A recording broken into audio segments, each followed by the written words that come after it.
Muito bem, a gente vai começar aqui fazendo um histórico, né? A gente começa aí, esse cientista, o nome dele, Karl Landsteiner, ele nasceu em 1868, na cidade de Baden, na Áustria, e depois se naturalizou norte-americano. Ele foi morar nos Estados Unidos e morreu por lá mesmo, faleceu na cidade de Nova York em 1943, aos 75 anos. Esse cientista, ele foi o responsável por explicar por que algumas pessoas morriam depois de transfusões de sangue e outras não. Ele estudou exatamente essa ideia da incompatibilidade sanguínea no caso da transfusão de sangue.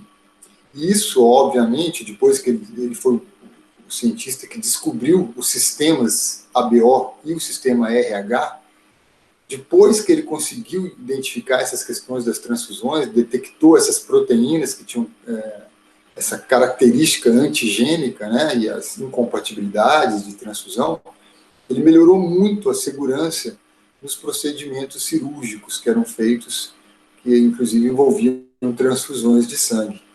Também depois ele acabou tendo uma responsabilidade na vacina, se eu não me engano, da poliomielite, e ele então foi agraciado com o Prêmio Nobel de Medicina, isso lá em 1930. Então, esse austríaco, né, foi um pesquisador e os estudos deles repercutem até hoje, são extremamente modernos no que se diz respeito a essa ideia de tipos, tipagem sanguínea. Tá? Recapitulando um pouquinho o sistema BO, a gente identifica que as hemácias, né, que é representada por esse círculo vermelho aí, essas hemácias, elas podem ter duas proteínas na membrana. O tipo A, que tem a proteína que a gente colocou com essa bolinha aqui, ó.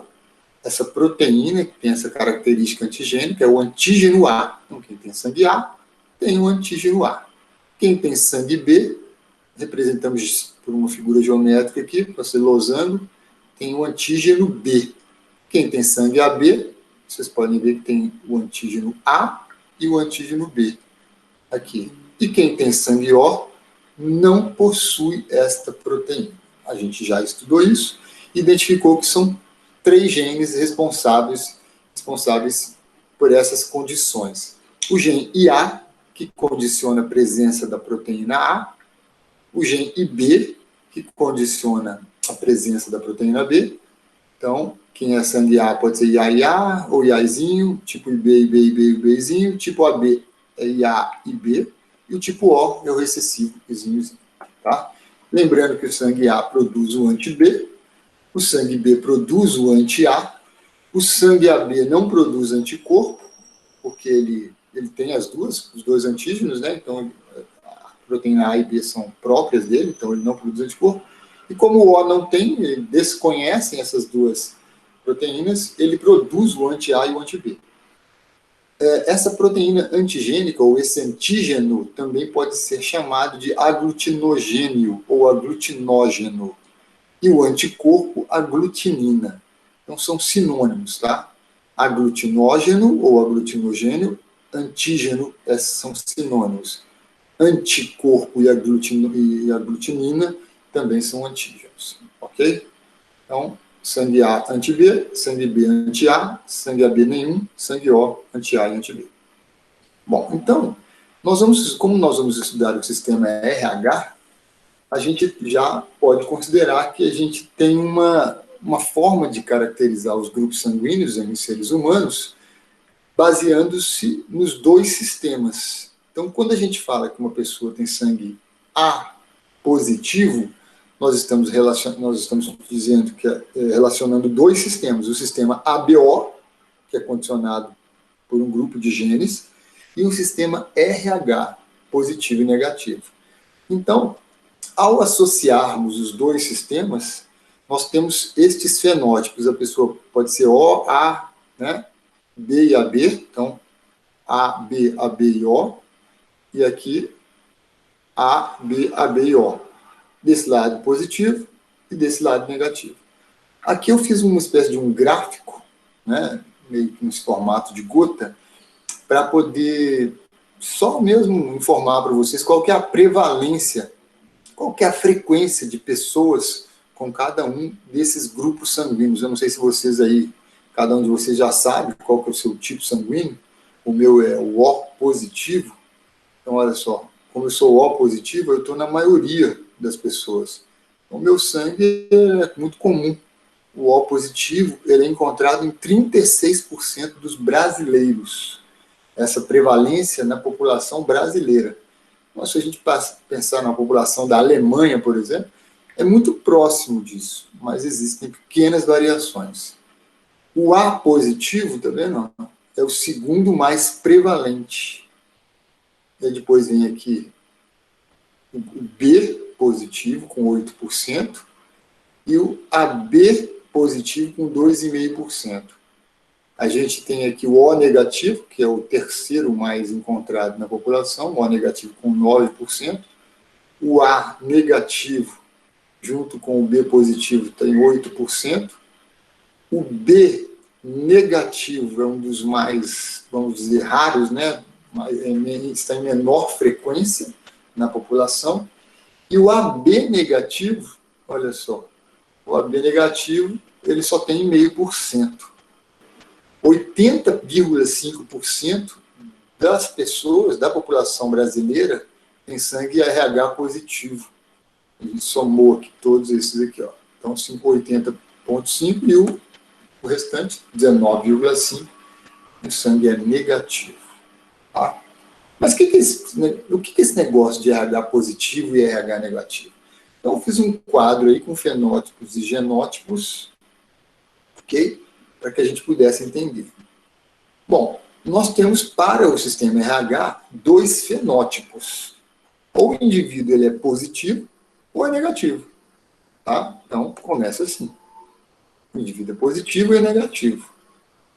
Quem é RH positivo tem uma outra proteína, que além, nós já estudamos as proteínas A e B, né? Aqui nesse caso existe uma outra proteína. Então, Landsteiner, o Carl Landsteiner, ele descobriu primeiro em macacos. Descobriu em macacos do gênero Rhesus.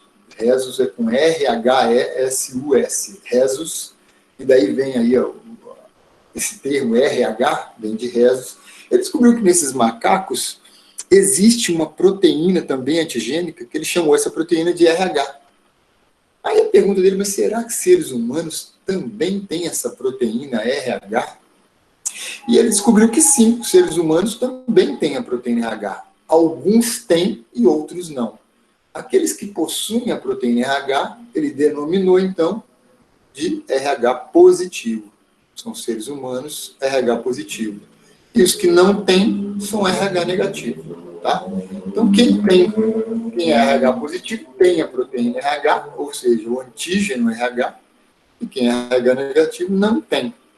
Agora, quem tem a proteína não produz anticorpo contra ela mesma. Agora, quem não tem, acha estranho e produz o anticorpo anti-RH. Isso significa, então, que se a gente doar sangue do positivo para o negativo, a doação é incompatível. Por quê? Porque o positivo tem a proteína e o negativo produz o anti-RH. Então, a doação do positivo para o negativo é incompatível. Agora, do negativo para o positivo, não tem problema. O negativo não tem antígeno, então não produz anticorpo, então a doação pode. Negativo para o positivo, pode. Tá? Do positivo para o positivo, ok. Do negativo para o negativo, ok. Tá? Então, essa é a relação de doação. Bom, e aí os genes? Como que ficam os genótipos? Nesse caso, a presença dessa proteína RH é condicionada por um gene dominante que nós vamos chamar aqui de Rzão. Então, o sistema RH ele tem uma herança com dominância simples. Essa herança com dominância simples diz para a gente, então, o seguinte: quem tem sangue RH positivo é o dominante, logo vai ter que ter o Rzão. Pode ser o Rzão com Rzão ou o Rzão com Rzinho. E quem é o negativo é o Rzinho, tá? É o recessivo. Então, significa aqui que as hemácias de quem é RH positivo Tá? Além do sistema BO, a pessoa pode ter essa presença dessa proteína RH. Então, quem tem essa proteína RH é RH positivo. Quem não tem, é RH negativo. Vamos pensar, então, num cruzamento. Tá? Vamos pensar num cruzamento. Será que dois indivíduos, tá? Uma mãe e um pai, um casal, onde os dois são RH positivos, tá? Ela é RH positivo, ele é RH positivo, é possível ter um filho, aí no caso uma filha, né? Negativa? Existe alguma possibilidade? A única possibilidade é essa aí, ó. Quem é positivo é Rzão alguma coisa, né? Então vamos colocar assim, Rzão alguma. Pode ser aqui, ó, Rzão, ou Rzinho, tá? E quem é negativo é Rzinho. Então, um casal só pode gerar um filho ou uma filha Rzinho se eles forem heterozigotos. É isso aí, tá? Pode. Agora vamos fazer a pergunta ao contrário. É possível um casal de negativos ter um filho positivo? Imagina se o casal fosse negativo. Rzinho cruzando com Rzinho. Só daria Rzinho, 100%. Então, negativo com negativo não tem como dar positivo. Mas positivo com positivo tem como dar negativo se for essa situação, eles forem heterozigotos, certo? Aqui a gente pode fazer aquele cálculo de probabilidades, Rzão, Rzinho, ou seja, a chance de um casal heterozigoto ter um filho negativo é de 25%, tá? Muito bem. Voltando então para a questão de transfusão, uma pessoa que tem sangue RH positivo, ela tem a sua circulação hemácias assim, ó, todas as hemácias possuem um antígeno RH, como vocês estão vendo aí, ó, milhões de hemácias. Se ela receber um sangue negativo, isso vai causar algum problema para ela? Não. Um indivíduo positivo pode receber sangue negativo. O positivo não produz anticorpo específico, o RH, e o negativo não tem antígeno. Então, essa reação, essa doação, ela é plenamente compatível. E agora, imagina que você tem um indivíduo com sangue RH negativo, tá? Ele pode receber do negativo mesmo, assim como o positivo pode receber do positivo mesmo, mas se o negativo recebe uma hemácia positiva, e aí? O negativo produz um anti-RH, certo? E aí a gente tem uma doação que é incompatível, ok? Então não pode acontecer. Bom, aí estamos chegando aonde eu queria, no que a gente chama de eritroblastose fetal. Ó, a eritroblastose fetal é uma doença hemolítica fetal causada pela transmissão transplacentária de anticorpos maternos direcionado às hemácias fetais.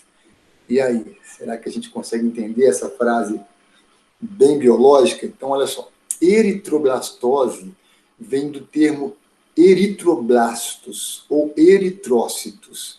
Esse prefixo eritro, tá? Eritrócitos significa vermelho. Então, eritrócitos ou eritroblastos são células sanguíneas vermelhas, são as hemácias. Tá? Então, nesse caso aqui, eritroblastose é uma doença que ocorre pela hemólise hemolítica, tá vendo ali, ó? A palavra hemolítica significa hemo, sangue, lítica, lise, a quebra ou a destruição das hemácias. Então, o que acontece? É uma doença hemolítica fetal. Então, o problema é para o feto, para o bebê. Causada quando a mãe, durante a gestação, ela transmite, tá? Transmite transplacentariamente, ó. Então, ela passa através da placenta anticorpos anti-RH. Então, a mãe, ela começa a transferir para o seu bebê anticorpos anti-RH. E aí, esses anticorpos, eles acabam destruindo as hemácias fetais.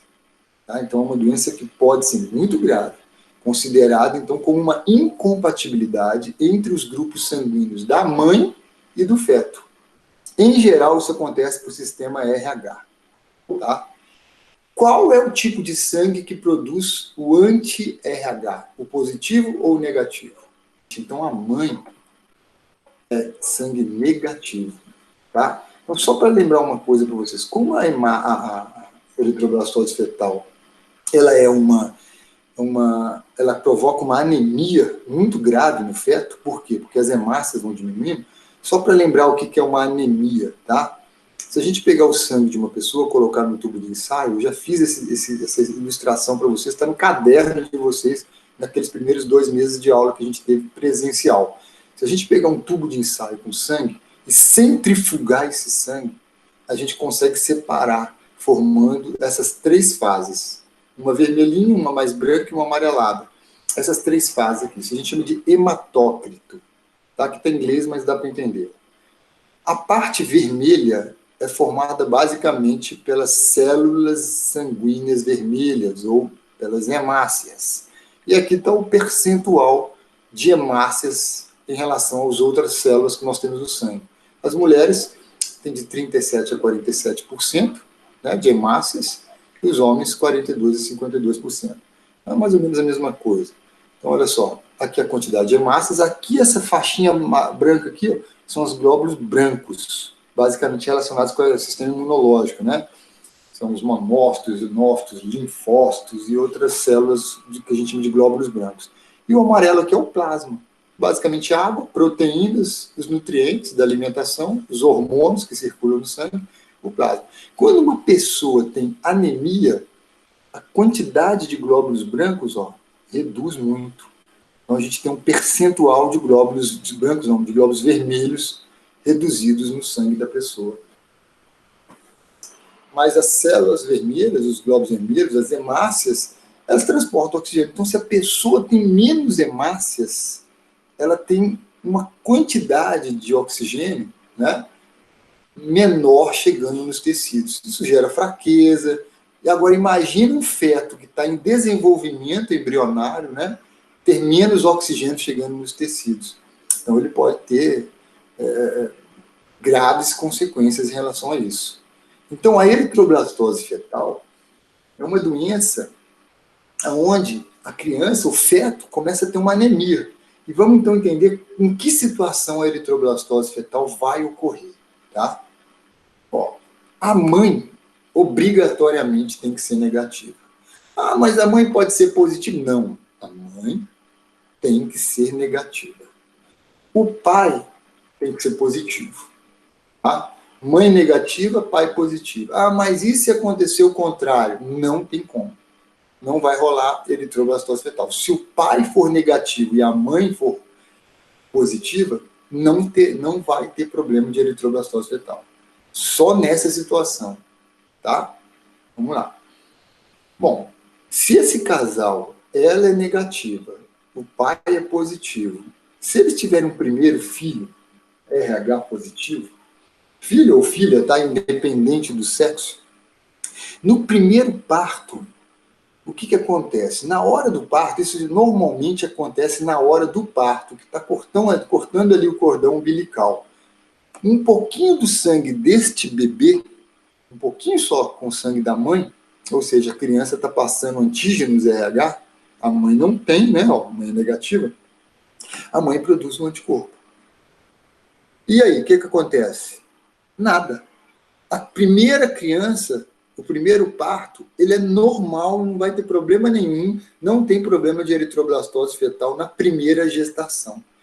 Mas a primeira gestação, ela tem um papel importante na eritroblastose fetal, porque se a primeira gestação é de uma criança positiva, essa criança, misturando um pouquinho do sangue da mãe, do bebê com a mãe então se sensibiliza, porque ela recebe os antígenos RH e produz anticorpos, e esses anticorpos ficam ali na corrente sanguínea dela, tá?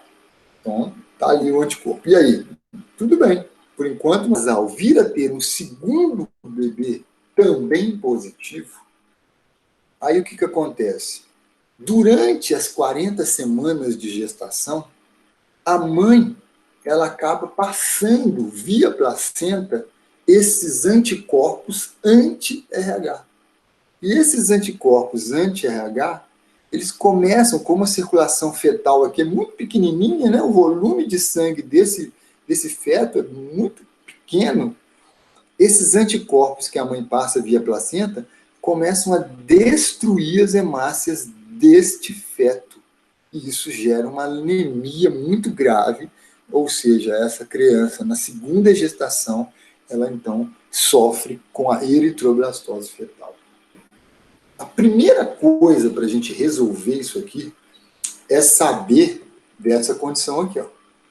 Aí, bom, o médico não sabe, a mãe chega lá para fazer um exame pré-natal, a primeira coisa que o obstetra, né, vai ter a mulher fala assim, estou grávida, beleza, então você vai ter que fazer exames pré-natais. Entre os exames pré-natais, existem vários exames parasitológicos, se ela tem sarampo, rubéola, toxoplasmose, AIDS, várias doenças que podem passar para o bebê. Mas além dos exames parasitológicos, é negativo. Se a mãe é negativa, bom, então ela corre risco de ter eritroblastose fetal. Mas isso só vai acontecer se o pai for o quê? Positivo. Tá? Se o pai for negativo também, eles nunca vão ter uma criança positiva. Então, não há risco de eritroblastose fetal. Então, a primeira coisa é a identificação dos antígenos e anticorpos da mãe e do pai. Tá? Um exame de sangue simples de tipagem sanguínea. Muito bem. Vamos supor que o médico identificou isso. Ele viu que tem essa situação, a mãe é negativa, o pai é positivo. E aí, a primeira criança nasceu positiva. Então, logo que a criança nasce, até 72 horas, para evitar que essa mãe produza esse anticorpo, né, até 72 horas depois do primeiro parto, esta mãe recebe uma espécie de um soro, que na verdade é o quê? É o próprio anti-RH. Só que antes dela produzir esse anti-RH, o médico dá o anti-RH para ela, para que todas essas hemácias que ela recebeu do feto sejam destruídas antes que ela produza esse anti-RH. Tá? Então, duas ações importantes. Fazer a tipagem sanguínea no exame pré-natal e até 72 horas depois desse parto, a mãe recebe um anticorpo anti-RH, um soro já com anti-RH, para destruir todas as hemácias fetais, né, que, porventura, ela esteja recebendo do seu próprio bebê. Então, ela não vai produzir esse positiva após 72 horas após, ela volta a ter que tomar o anti-RH para destruir as hemácias, caso essa segunda criança passe para ela. Então, ela tem que tomar esse soro, vamos dizer assim, para evitar que aconteça essa situação de eritroblastose fetal. Recapitulando, o pai tem que ser RH positivo, porque senão não tem como ter uma criança positiva. Tá? A mãe é negativa. Na hora do parto, do primeiro parto, da primeira gestação, a criança, né, na hora do parto, passa um pouquinho de sangue positivo para a mãe. E a mãe, então, foi sensibilizada com esse antígeno e desenvolve o anticorpo. Agora, ela tem um anti-RH, que são esses Y verdinhos aí, né, esses anticorpos. Ela já tem na corrente sanguínea.